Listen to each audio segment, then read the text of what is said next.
Gopal, Gopal,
Gopal,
हरिओम हरिओम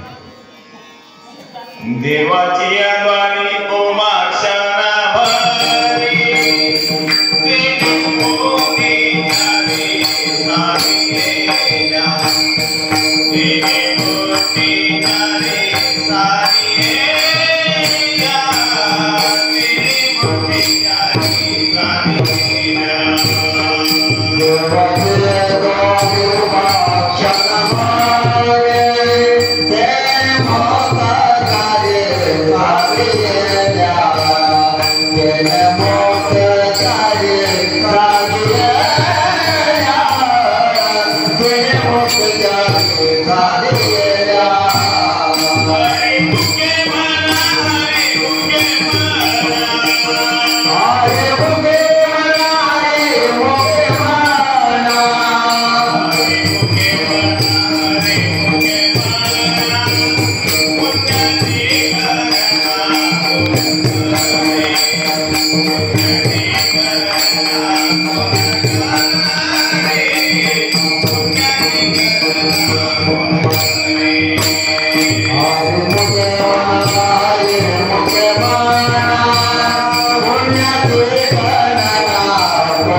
God.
महायोग पीठे तडवी मरता वरम पुंडलिकाय नातुम निद्रे समागत्य तिष्ठन्तमानन्द कंदम परब्रह्मलिंगम भजे पांडुरंगम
नमितो योगी तोर विरागी तत्वज्ञान संत तो सत्केवल परात्पर गुरु ज्ञान देव भगवंत स्मरण त्याचे होता साचे चित्ती हर्ष नवावे म्हणून वाटते पुन्हा पुन्हा ते पावन चरण नमावे नमिला गणपती माऊली सारया आता गुरुराया दंडवतो ध्यानमूलं गुरुमूर्ति पूजामूलं गुरुपदं मंत्रमूलं गुरुर्वाक्य मोक्षमूलं गुरुकृपा प्रथमे गुरु को शिष्य नवाऊं हरिचरणों में ध्यान लगाऊं मंगल भवन अमंगल हारे द्रवहु सो दशरथ अजिर बिहारी सिया राममय सब जग जानी करहु प्रणाम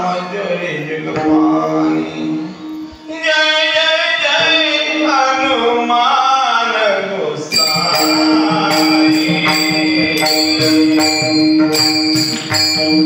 गोपाल गुरुदेव की नाम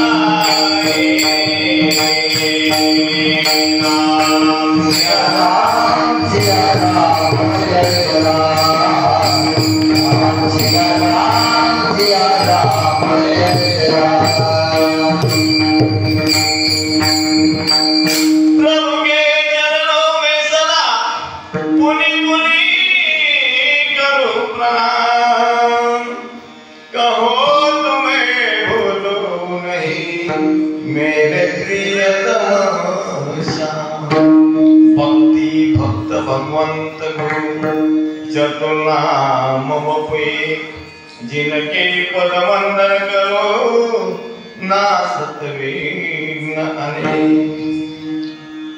चराचरात अदृश्य रूपाने वास करणारे गुरुदेवता अनंत कोटी ब्रह्मांड नायक परमात्मा ब्रह्मचित्कला आदिशक्ती मुक्ताई माऊली ज्ञानेश्वर महाराज गुरु तुकाराम महाराज शांती ब्रह्म एकनाथ महाराज राम भक्त हनुमानजी संत महंत अनंत ज्ञानी भक्तिमती माता प्रिय सज्जन गुणीजन टाळकरी मंडळी महाराज मंडळी आणि मृदंगाचार्य सर्वांच्या चरणी साष्टांग नमस्कार करतो। भगवंताच्या असीम कृपेने साधू संतांच्या आशीर्वादाने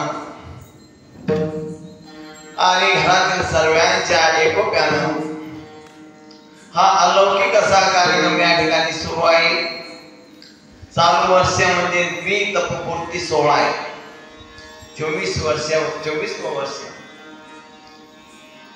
आणि हा सोहळा टिकून ठेवला आमचे हरिभक्त परायण सुनील महाराज आणि त्यांचे बंधू विजय सिंग महाराज नवल सिंग महाराज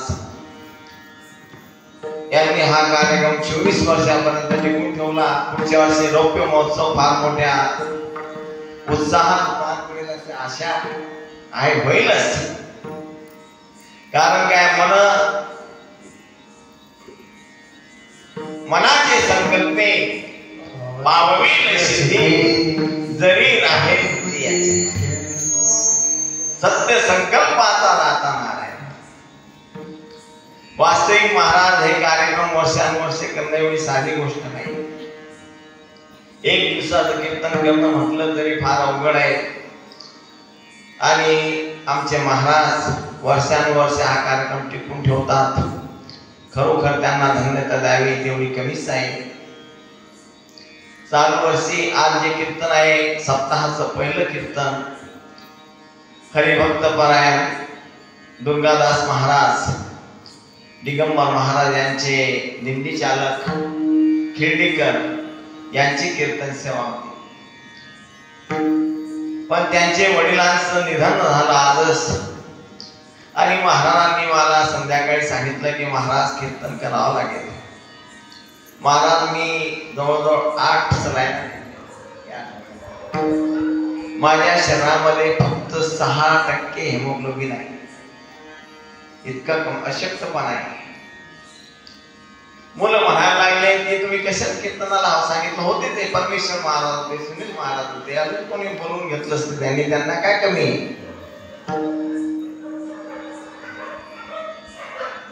पण भगवंताची जर इच्छा आहे की मी सेवा करावी आणि मग सेवा करता करता कदाचित माझा देह गेला तरी काय हरकत, देह जाओ अथवा पांडुरंगी भाव सेवा मागायची नाही पण भेटली तर सोडायची नाही।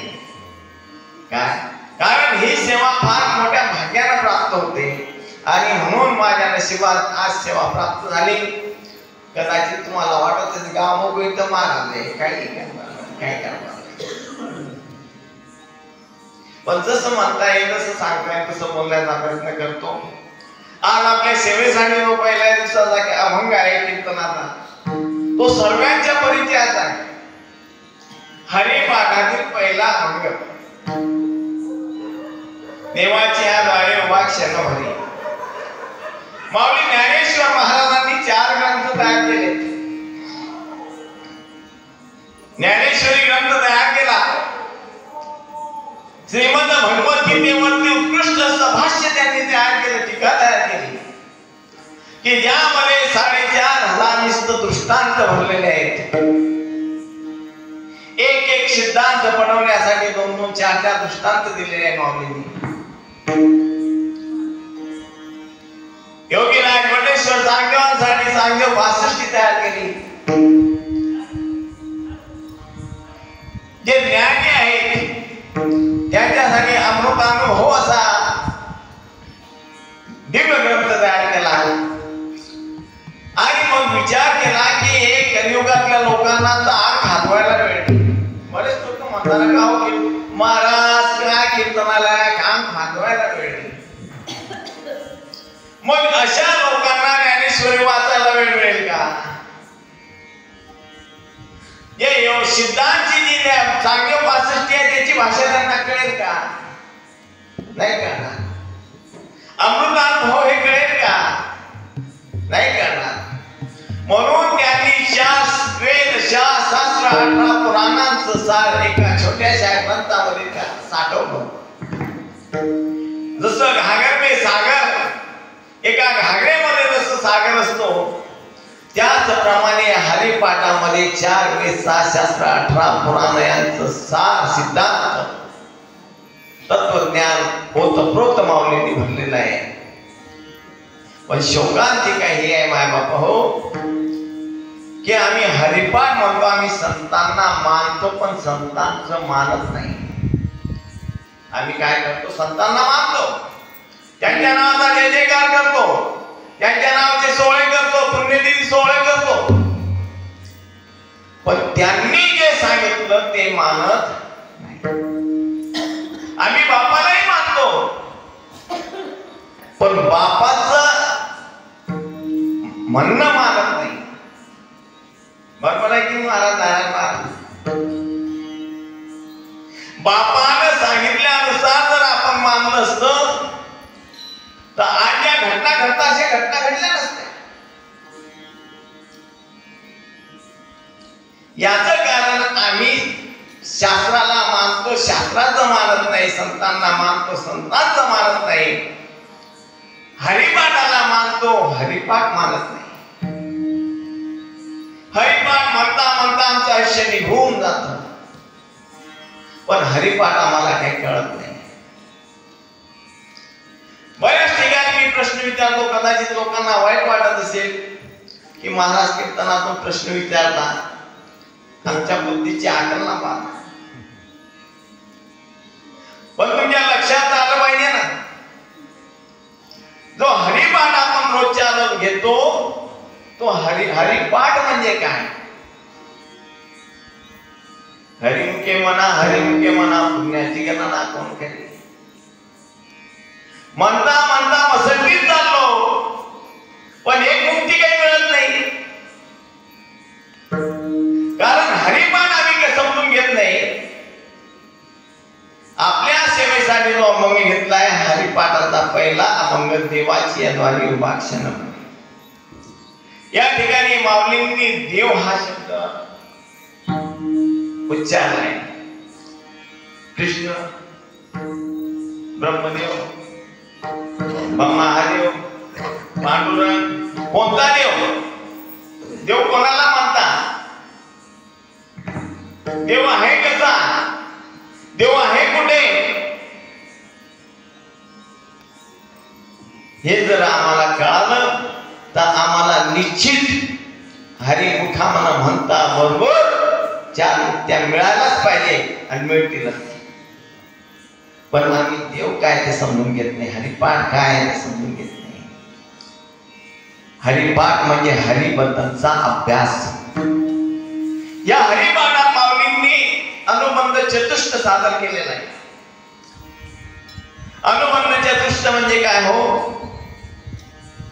अधिकारी, विषय, संबंध आणि प्रयोजन. या हरिपाठाचा अधिकारी कोण आहे? जो तीव्र जिज्ञासू आहे, ज्याला मोक्षाची इच्छा आहे, मला मुक्ती मिळावी असं वाटत असेल तो हरिपाठाचा अधिकारी आहे. ऐल्या गेल्यानं तू खऱ्या नाही. चांगल्यांना हरिपाठ कळत नाही. आमची मंडळी म्हणते की हरिपाठ संसारी लोकांसाठी आहे. अरे संसारी लोकांना काय समजतं? आपण कशासाठी जन्माला आलो हेही कळत नाही आणि त्यांना हरिपाठ काय करणार आहे? जर त्यांना कळत असतं की आम्ही या कशासाठी आलो हे जर का आलं असतं तर संतांना सांगण्याची गरज पडली नसती की माणसाहो तुम्ही माणसासारखे जगा, माणसासारखे वागा, माणूस म्हणून तुमचं जे कर्तव्य आहे ते कर्तव्य करा.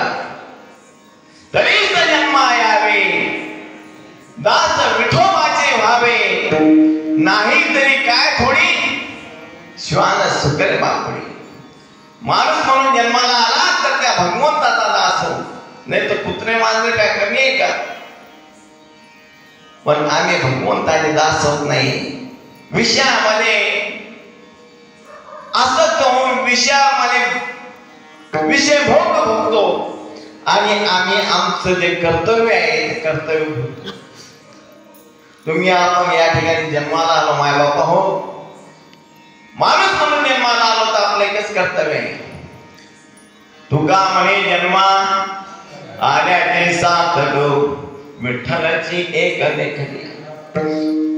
त्या भगवंताला पाहणं, त्याचं दर्शन घेणं हेच आपल्या जन्माचं सार्थक आहे. त्याचं दर्शन घेतल्यानंतर काय होईल? मागे परिहार पुढे नाही सीन, मागे परिहार पुढे नाही सीन.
तुमची सुटका होणार आणि पुढे जन्म नाही आणि तुका म्हणे माझे भिद्यते घरे घंटी छिद्यते सर्व संशया क्षेत्रे जास्य कर्मानी तस्मिन् दृष्टे परावरे. त्या भगवंताचं दर्शन झालं की आपण ज्या गंतीनं बांधल्या गेलो आहे, त्या गाठीनं बांधल्या गेलो आहे, त्या गाठी सोडल्या जातात, छेदन होतं त्यांचं.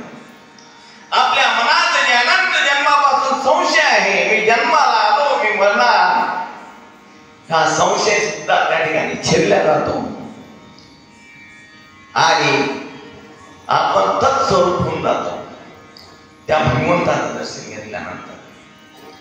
आणि म्हणून या हरिपाठातून माऊलींनी सर्वसामान्य लोकांना ब्रह्मज्ञान कळावं, हे जे विहरलवीय ज्ञान आहे हे कळावं, याच्यासाठी अट्टहासानं हरिपाठ तयार केला. पण गंमत अशी आहे, अर्थलोपली पुराणी, अर्थलोपली पुराणी,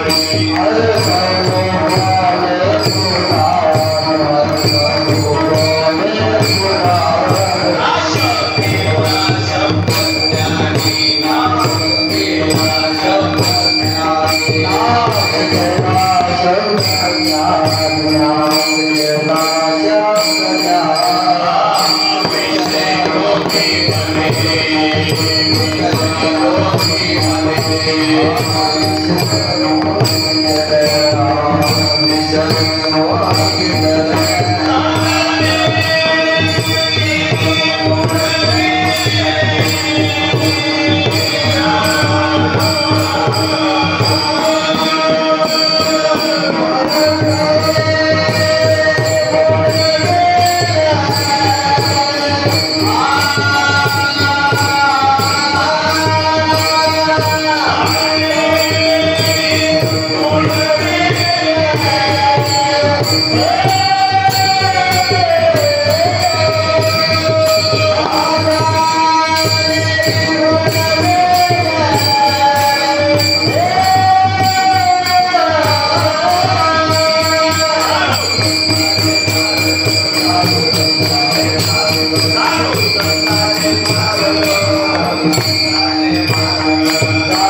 त्याच्यामुळे लोकांना आमचाही उद्धार होत नाही आणि लोकांचाही उद्धार होत नाही.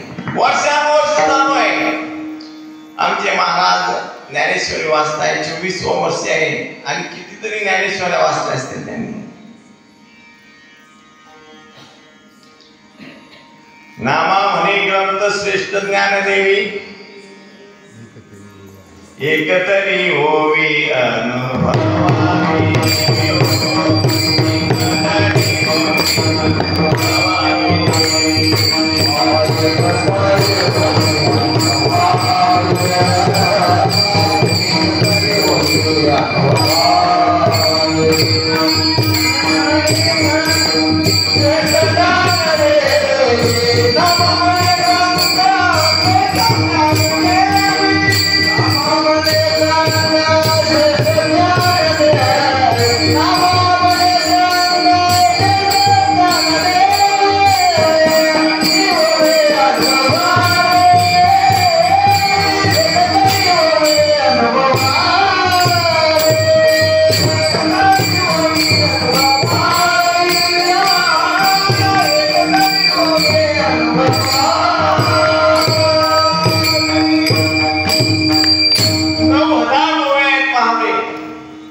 त्याच्यातली एखादी ओवी तरी अनुभवायची, आपल्या जीवनातच राहायची. मला आठवतं महाराज 85 सालामध्ये माऊलीच्या समाधीवर आणि नंतर मी ज्ञानेश्वरी मी असं आपलं प्राथमिक स्वरूपात साधना करायला लागलो. तर ज्ञानेश्वरी वाचता वाचता एक ओवी माझ्या डोक्यात बसली.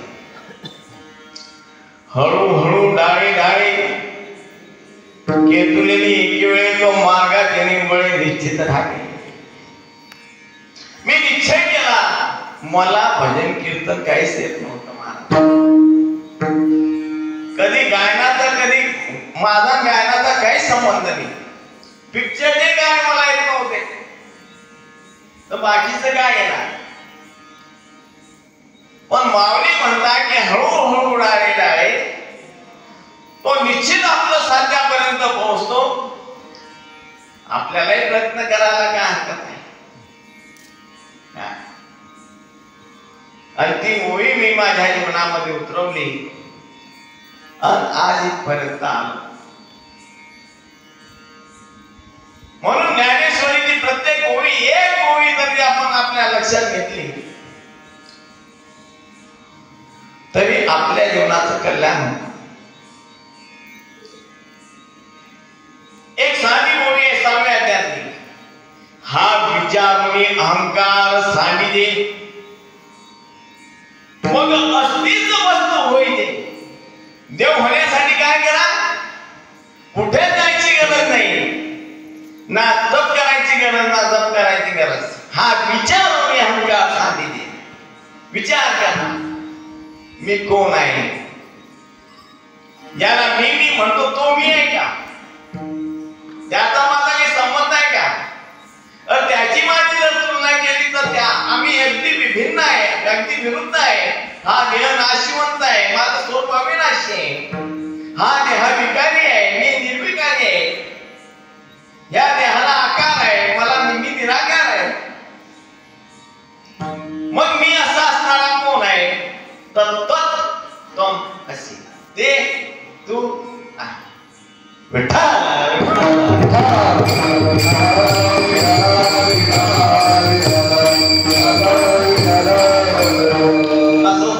तब्येत बरी नाही, जास्त गोष्वाला काही करत नाही, अभंगाकडे येतो. या अभंगातून माऊली म्हणता की देवाच्या दरवाज्यात जो 100 उभा राहतो त्याला 4 मुक्त्या मिळतात. मग मुक्त्या मिळाल्यानंतर हरी त्याला मुक्ती मिळाली म्हणजे तो काय म्हणतो, देव पहावया गेलो ते देवाची होणी ठेलो. त्याचं जे जीवमुख आहे, मनमुख आहे, हे मनमुख हरिमुख होतात. आणि मग त्या हरिमुखानं तो जेही काही म्हणेल ते भगवंताचं नाम होतं. आणि मग त्या नामाची गणना कोणीच करू शकत नाही. लोकांनी विचारलं, महाराज जे साधना करणार आणि संसार सोडावा लागेल, घरदार सोडावा लागेल. महाराज म्हणणार त्याची काही गरज नाही, संसारात राहायचं, फक्त त्याचं स्मरण करायचं. मग याचा परिणाम काय होईल तर ज्ञानदेव म्हणे व्यासाची खुण, व्यास म्हणजे सद्गुरू, त्या सद्गुरूची खुण सांगतात. द्वारकेचा नाना म्हणजे भगवान श्रीकृष्ण, पांडवा घरी म्हणजे या पांडवा घरी पंचमहाभूतांचा हा पंचतत्वाचा हा जो देह आहे, या देहामध्ये तो श्रीकृष्ण भगवंताची अनुभूती तुम्हाला येईल. असा ह्या अभंगाचा साधा स्पष्ट अर्थ आहे.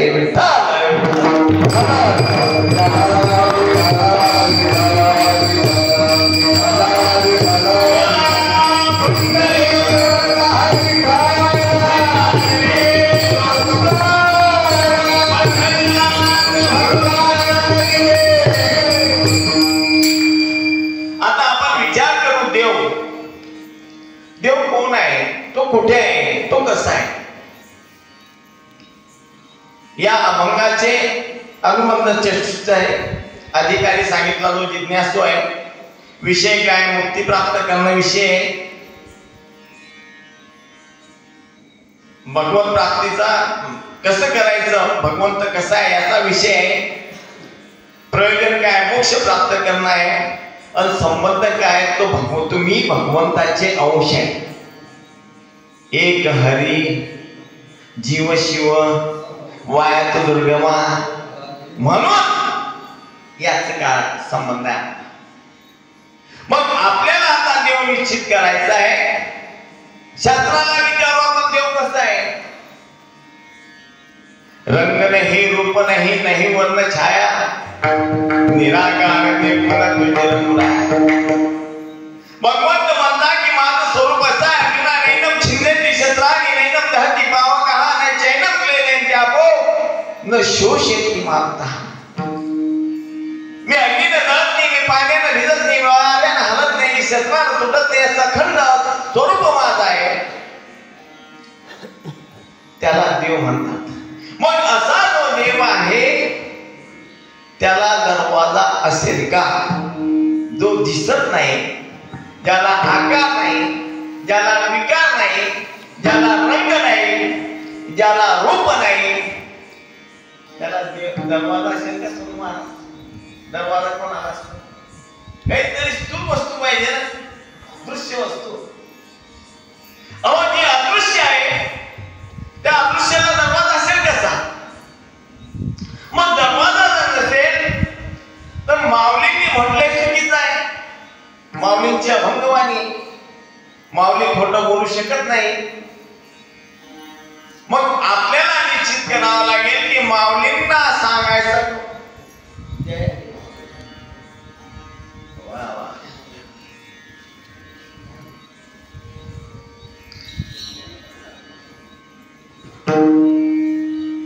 देव नेमका आहे कोण.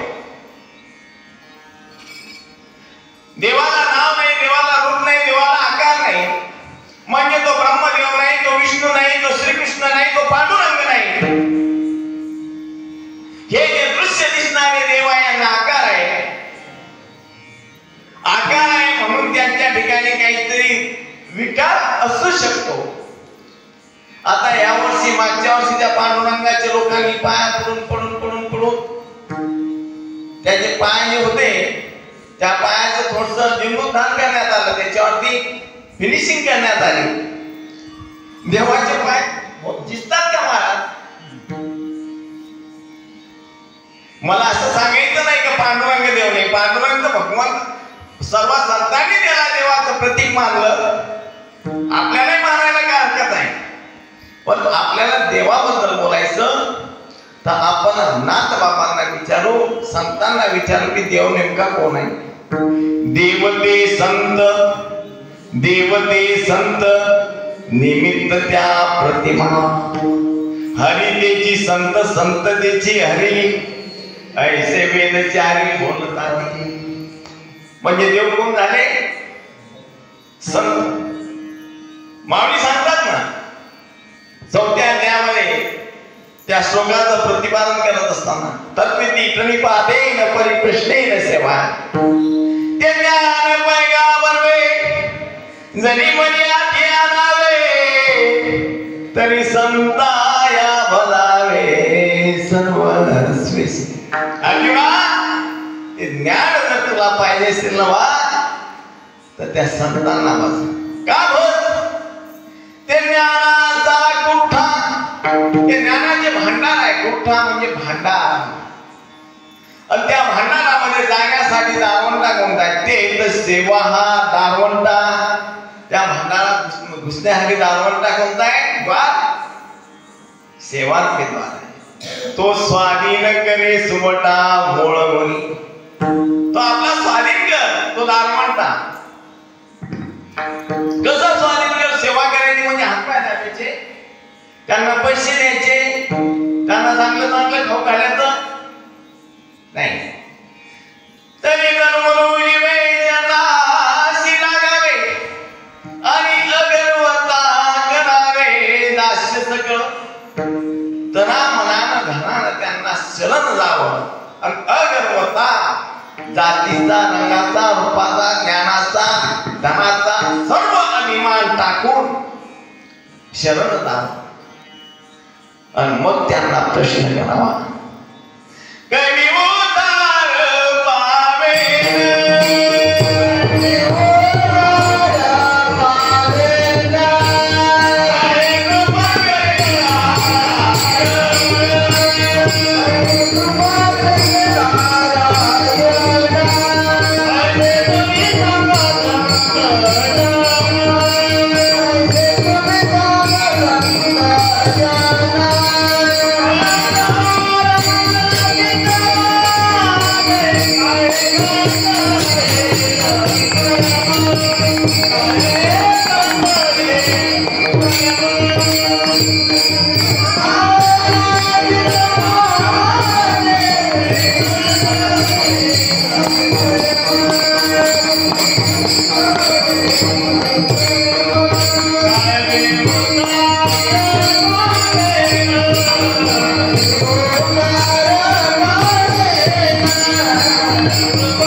मग त्या संतांना तन मन धन शरण जाऊन अर्पण करून अनन्य भावानं त्यांची सेवा करून त्यांना प्रश्न विचारा. मग अपेक्षित जे आपुले सांगतील केल पुसले, जेणे अंतःकरण बोधले संकल्पने. त्यांना प्रश्न विचारायचा की देवाचा माझा संबंध काय, माझा उद्धार कधी होईल, हे जन्म मरणाचं बंधन माझं कधी खंडन होईल. तेव्हा ते सांगतील की बाबा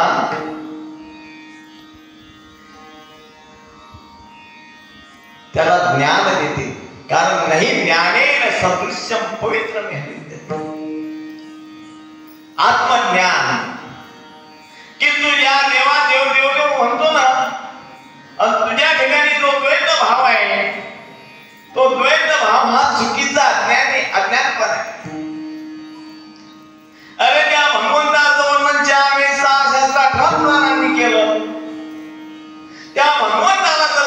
करायचं असेल तर त्याच्यासाठी माऊलींनी सांगितलं आहे, म्हणतोनी नवनीता तैसे घे आनंदा, म्हणतोनी नवनीता तैसे घे आनंदा, वाया गंगा गंगा राणी मार्गो, वाया गंगा राणी मार्गो,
त्याला तुम्ही जपाने करू शकत नाही ना, सारे ती नाम योगो आहे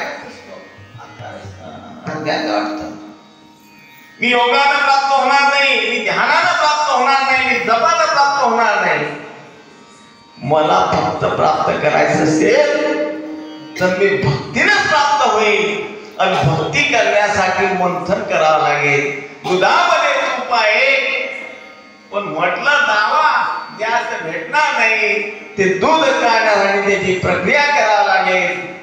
तिळामध्ये तेल आहे पण मागितलं तर भेटणार नाही, त्याच्यासाठी त्याची प्रक्रिया करावी लागेल. फुलात सुगंध आहे, दाखवा म्हटलं तर दिसणार नाही, त्याला नाकाला लावावं लागेल. तसं या देहाचं मंथन करावं लागेल.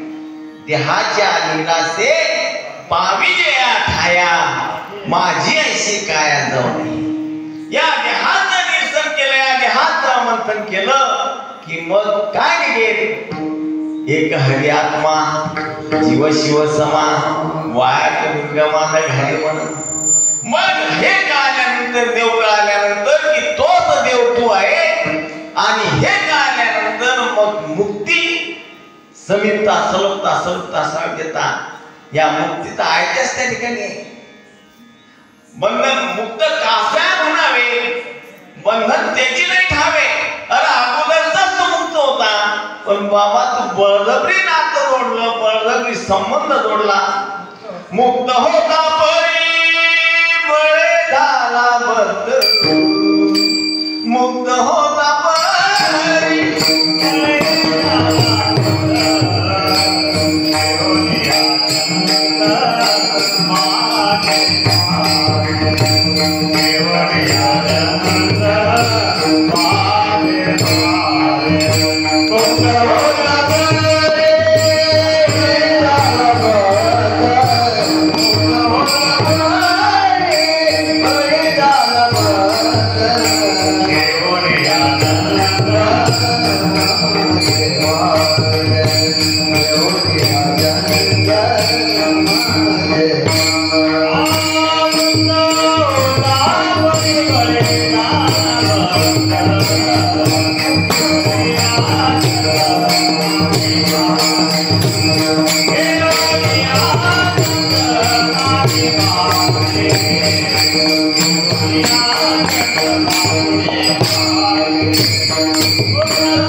तुम्ही आपण मूळचे मुक्तच होतो, पण आपण संबंध लावला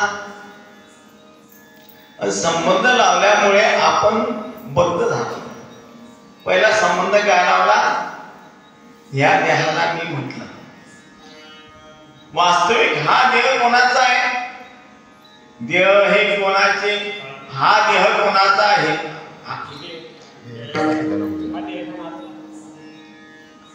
कोणाचे हे घर? हा देह कोणाचा?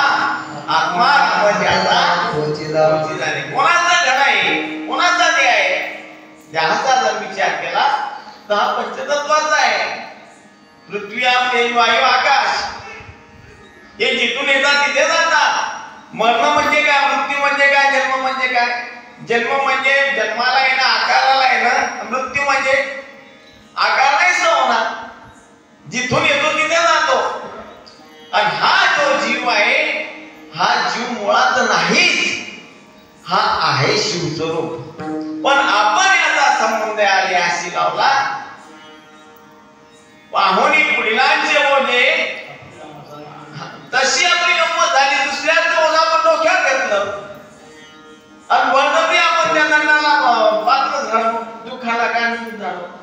वास्तविक याचा आपला संबंध नाही. आणि भगवंत जागोजागी सांगताय भगवद्गीतेत, या जगातलं सर्वात मोठं तत्वज्ञान जर काही असेल तर भगवद्गीतेत आहे. जगातील जेवढे ग्रंथ, पंत, संत असतील, जेवढे धर्म असतील, सर्वांना पायाभूत ग्रंथ जर कोणता असेल तर तो भगवद्गीता आहे.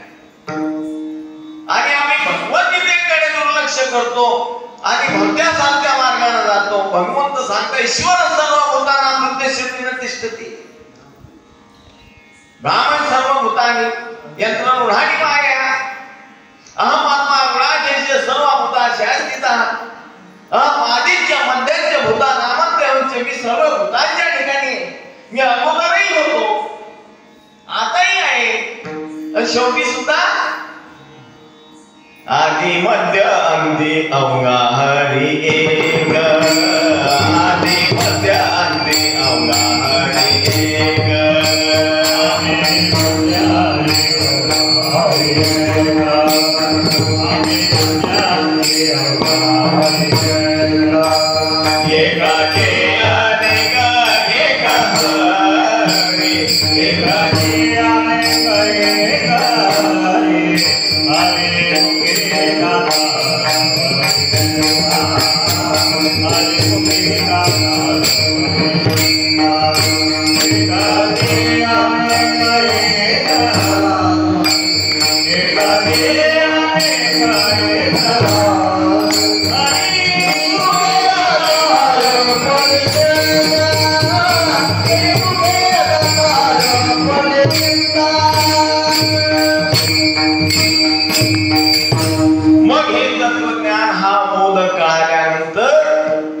असाच प्रश्न केला होता उद्दालक मुनीला त्याच्या नातानं श्वेतकेतू. श्वेतकेतू फार शिकून आला महाराज. 24 वर्ष त्यानं गुरु महाराजांकडे आहे. शिकून आल्यानंतर त्या पांडित्याचा त्याला अभिमान झाला. आल्या आल्या त्याला वाटलं की माझ्या बाबांना तर काहीच माहिती. बाबा म्हणत होता त्या उद्दालक ऋषींना, माझ्या बाबांना तर काहीच येत नाही, मी इतका शिकलो, माझ्या बाबांना काहीच येत नाही. म्हणून आल्या आल्या त्याच्या ठिकाणी ती गच्ची बाधा झाली. म्हणून तो जसा आला तसा बाबांना साष्टांग नमस्कार केला नाही, काही नाही, काही नाही. बाबांना जाणवलं की याला गच्ची बाधा झाली. मग घरी त्यानं त्याची फसवडी वगैरे ठेवली, बसला. म्हणजे बेटा श्वेतकेतू इकडे काय शिकला तू? म्हणे सर्व काही शिकलो गुरु महाराज. बाबा 4 वेळी 6 शास्त्र 18 पुराण तुम्ही काय विचारा मला. म्हणे मला एक सांगतो की अशी या जगामध्ये एक वस्तू आहे का जी जाणल्यानंतर काही जाणायचंच काम राहत नाही. अशी एक वस्तू आहे का जी पाहिल्यानंतर काही पाहायचं शिल्लक राहत नाही. अशी कोणती वस्तू आहे? तो पाहतो तर त्याला कुठे सापडतं महाराज? त्याला ते सापडत नाही. यादसाठी तप, यादसाठी तप व्यासे हेम ग्रंथ केले. यादसाठी म्हणे यासाठी संत पाय हे सेवावे तरी सतरावेत का. गुरुकडे जाऊन अभ्यास घेतला पण संतांचे चरणात घेतलेली संतांजवळ अनन्य भावाने शरण गेला नाही. म्हणे बाबा मला हे काही कळत नाही. मग बाबाने त्याला सांगितलं की तुला स्वतःला पाहिल्यानंतर काहीच पाहायची शिल्लक राहत नाही. तू ज्या दिवशी तुझी ओळखी करून घेशील तू कोण आहे याचा विचार कर. म्हणे मी हा तो आहे, हा माझं नाव श्वेतकेतू आहे. निश्चय विचार कर म्हणे बेटा. श्वेतकेतू हा श्वेतकेतूचा हात आहे की हाताला श्वेतकेतू म्हणतात. म्हणजे श्वेतकेतूचा हात आहे, श्वेतकेतूचा पाय आहे की पायाला श्वेतकेतू म्हणतात. श्वेतकेतूचा पाय आहे, श्वेतकेतूचं डोकं आहे का डोक्याला श्वेतकेतू म्हणतात. म्हणजे श्वेतकेतूचं डोकं आहे, श्वेतकेतूचं शरीर आहे का शरीराला श्वेतकेतू म्हणतात. म्हणजे श्वेतकेतूचं शरीर आहे मग श्वेतकेतू आहे. ज्या वेळेस ही उपाधी बाजूला सांगली तेव्हा त्याला कळालं की तत्त्वम अशी ते तू आहे. आणि मग हे पाहिल्यानंतर काही जाणायचं काम मी हत्ती के पाव में सबको पाव उस सब साधे सब जाए एक साधे सब सदे सब साधे सब जाए. एक साधलं तर सर्व काही साधलं, एकाला सोडून बाकीचं साधलं तो सर्व जातं. जैसे हत्ती के पाव में सबके पाव. हत्याच्या पायात जसं सर्वांचे पाय बसतात तसं एक आत्मज्ञान प्राप्त झाल्यानंतर तुम्हाला दुसरं काही जाणण्याची गरज नाही. नाना शास्त्रे पठ्ठे लोको नाना दैवत पूजनम आत्मज्ञान विना पार्थ सर्व कर्म निरर्थकम. त्या ज्ञानाचा महिमा असा आहे महाराज. पृथ्वी आणि तीर्थानि स्नान दानेश्वर फलम तत्फलम कोटी गुणेषु आत्मज्ञान समपम. संपूर्ण पृथ्वीवर तीर्थयात्रा केल्याचं, जप केल्याचं, दान केल्याचं जे फळ आहे त्याच्या कोटी गुणानं अधिक फळ त्या आत्मज्ञान प्राप्त केल्यानं आहे.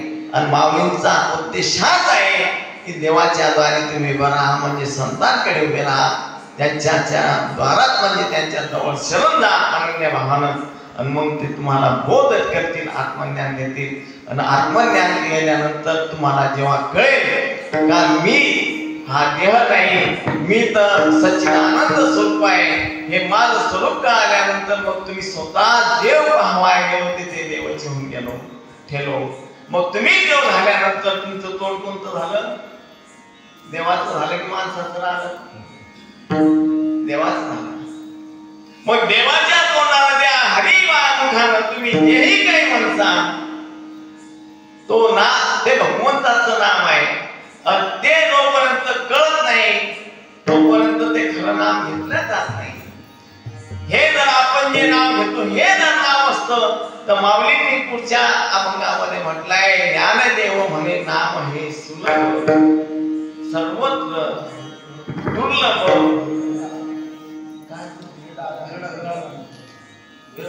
म्हणजे काय घेणारे तर सर्वच आहे. राम कोणी घेतली असं सांगा ना मला. या मृत्यू लोकात जोही कोणी आहे तो देवाचं नाव घेतो. मग विरळा जाणे म्हणजे काय? तर जो त्याला त्या सद्गुरु जवळ जातो, मोक्ष प्राप्त करून घेतो, स्वतः हरी बनतो, तो त्या नामाला जातो. आणि मग असं नाम घेतल्यानंतर त्याच्याजवळ चार मुक्ती आहे. संयुक्ता संयुक्ता संयुक्ता सांगितलं. जय जय ठोकवार Kumar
प्रश्न आहे माऊलींनी या अभंगाच्या दुसऱ्या चरणामध्ये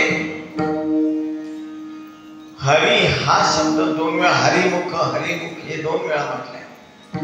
वास्तविक द्विवृत्ती हा दोष आहे, पण 2 वेळा हरी म्हणण्याचा अर्थच वेगळा वेगळा आहे.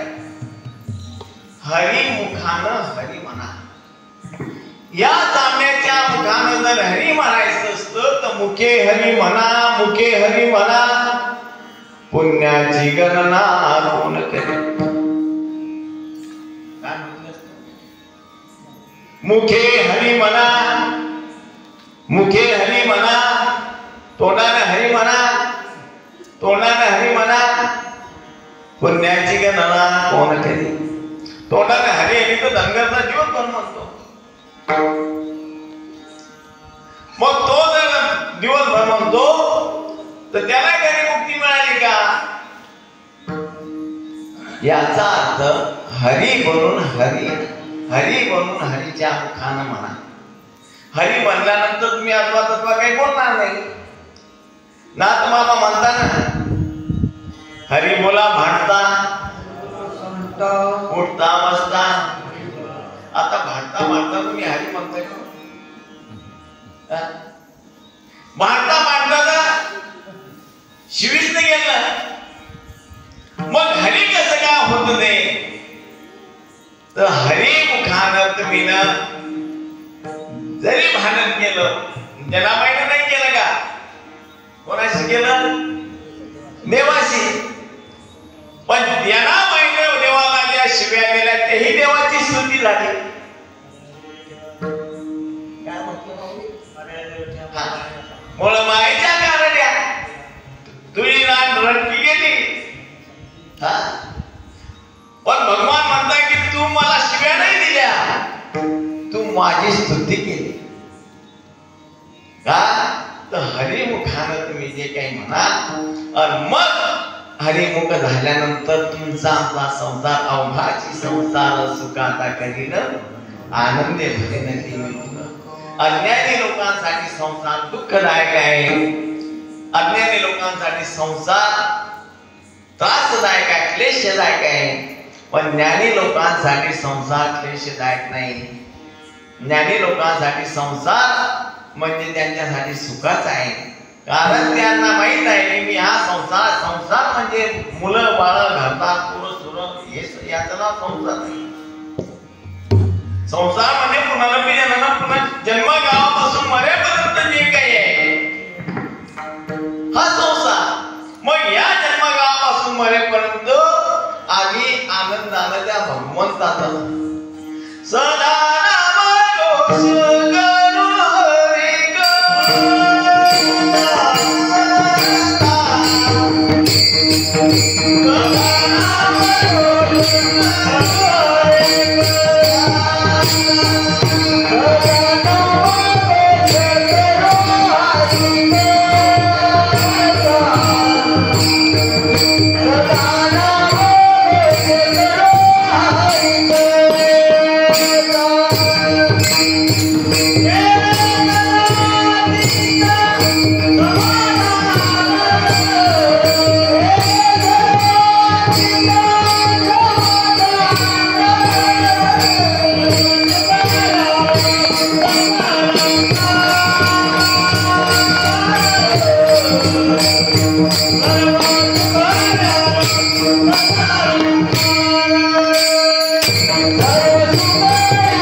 एकच धंदा राहतो, सदा नाम घोष करू हरी कथा, सदा चित्त तेने सदा चित्ता समाधान. त्याच्या ठिकाणी त्रितापही नाही, त्याला माहित आहे त्रिताप जोपर्यंत देह हा माझा होता तोपर्यंत माझ्या ठिकाणी तीन ताप होते. तीन ताप कोणते? आधी भौतिक, आधी दैविक, आध्यात्मिक.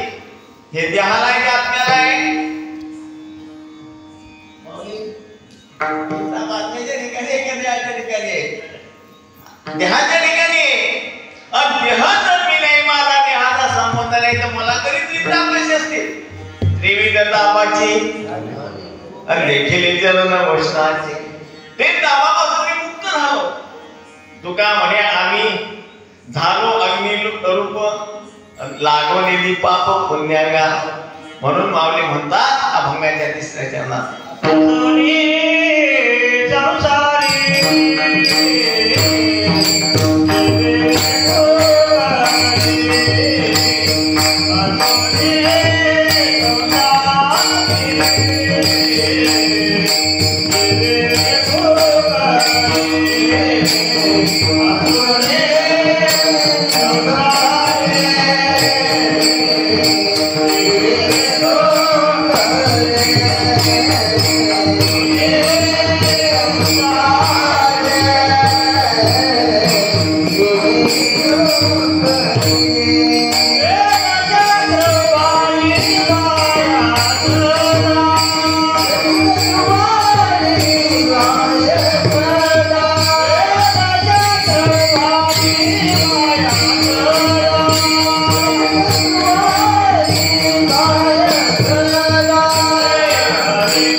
भगवंत अर्जुनाला म्हणतात नव्या अध्यायात, अर्जुना अनन्य चिंतेतो माम हे जना परिपास दे. जो माझं अनन्य भावाने चिंतन करतो तेषां नित्यवियुक्तानां योगक्षेमम्. त्याचं योगही आणि क्षेमही मी त्याला योगही आणतो आणि तो आलेला योग सांभाळण्याचं कार्य सुद्धा मी करतो. पण कोणाचं? सततम कीर्तयतो माम, जो नेहमी सतत माझ्या नामाचा जप करतो त्याचं. आणि मग काय होतं?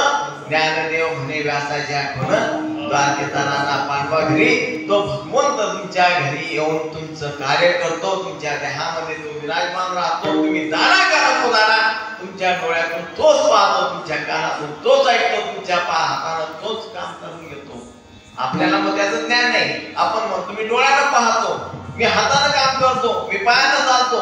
मग मूर्त्याले पाय आहे की नाही? त्याने कधी विचार केला काय लाकडं ठेवतील माझ्या गावावर एवढं गरम गरम पाणी टाकताय तर जरा उठून जाऊ. म्हणजे चालणारा कोण आहे? पाहणारा कोण आहे? ऐकणारा कोण? तुम्ही त्याला माना की नको माना, तो तुम्हाला मानतो, तुमचं तो कार्य करतो. आणि मग जाणून बघून जर आपण त्याची भक्ती केली तर तो भगवंत चित्ती नाही असं त्याचा पांडुरंग असं ऐसे भक्ताची घरी कामेल सांगता करी. या अभंगाचा भावार्थ सांगण्याची माझी मुळीच लायकी नाही. मी काही ज्ञानी नाही महाराज. मी अगदी संसारात रचलेलो फसलेलो, अगदी चिखलामध्ये असं भेटून फसतं त्याप्रमाणे मी फसलेलो आहे. पण संत सद्गुरूची कृपा, जे काही बोललं असेल त्या गुरु महाराजांनी बोलून घेतलं. काय मी पामरे बोलावे उत्तरे परी त्या विश्वंभरे बोलेले. झालेली सेवा त्यांच्याच कृपेनं पार पडलेली सेवा त्यांच्या चरणी अर्पण करतो. ज्या संतांच्या कृपेनं सेवा पार पडली त्यांना भजन करूया. ज्ञानेश्वर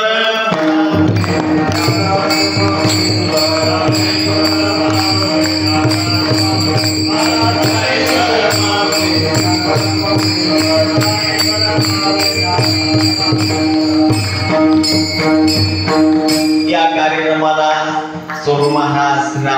सुनील महाराज ही सर्व मंडळी, आमचे शिवाजी महाराज, आपले शंकर महाराज आले आणि सर्वांनी साथ दिली, कार्यक्रमाला शोभा आणली. मला जास्त स्तुती करायची आवडत नाही महाराज, माझा हा दोष आहे की मी नाही तर आमची मंडळी 10 मिनिटं ते त्यांची स्तुतीमध्ये जातात. स्तुती करावी भगवंताची, निंदा करावी भगवंताची. हे कुणी माणसं आहे त्यांचे आभार व्यक्त करावे की तुम्ही आम्हाला साथ दिली, तुमच्यामुळे कार्यक्रम पार पडला, वा आम्हाला सांभाळून घेतलं सर्व महाराज. आणि म्हणून सर्वांचे आभारी. तुम्ही शांत चित्तानं कीर्तन ऐकलं, तुमचे आभारी आहे. पुनश्च या रूपचंद बाबांच्या चरणी, तुमच्या सर्वांच्या चरणी, विठ्ठल बाबांच्या विठोबा महाराजांच्या उद्या त्यांच्या चरणी, सर्वांच्या चरणी ही सेवा अर्पण करतो.